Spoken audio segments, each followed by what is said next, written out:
नमस्कार news room को स्वागत करुछि मु तपन। गतकाली बीजेडी सुप्रीमो नवीन पट्टनायक 27 विधानसभा आसन प्रार्थी घोषणा करिसेंती एवं पूर्वरु 72 आसन प्रार्थी घोषणा करथिले। आपन को कहि रखे टोटाली उपरे 69 विधानसभा एवं 20 लोकसभा आसन रे प्रार्थी घोषणा करि सारिछि दल।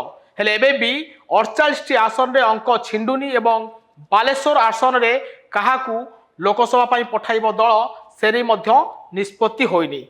किंतु गतकाली जो प्रार्थी घोषणा होता से 17टी आसन में विधायक प्रार्थी को बदलाई दल एवं 7 जन महिला को टिकेट देछि आउ 7 विधायक टिकेट काटी देछि।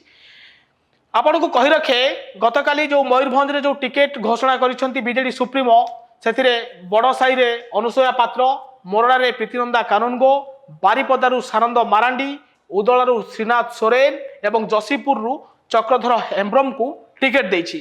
एई बड़साई हो कि मोरडा, बारिपदा, उदला, जसीपुर एई सब आसन रे भारतीय जनता पार्टी मध्य टिकेट घोषणा करि सारिछि।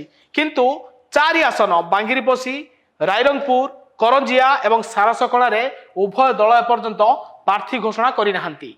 एवं ए जो बड़साई और मोरडा आसन रही ए 2 आसन रे जो माने जो विधायक प्रार्थी दाबीदार थिले से अनुसया पात्रंक स्वामी हुंतु, अनुसया पात्र को देखि पारछंती अनुसया पात्र स्वामी गणेश्वर पात्र जी की पूर्वतन विधायक तांको से दाबीदार थिले टिकेट दाबीदार। किंतु सेठी गणेश्वर पात्र को विरोध थिला सेति पई दल गण कला ना तांको स्त्री को टिकेट देला, गणेश्वर पात्र को टिकेट देलानी।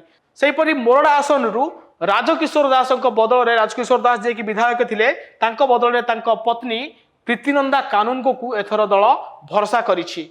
मोटामोटी भाव में देखा गले जो 33% महिला संरक्षण कथा कह जाउछि बिजू जनता दल संसदीय क्षेत्र में अनेक महिला को टिकेट देछि।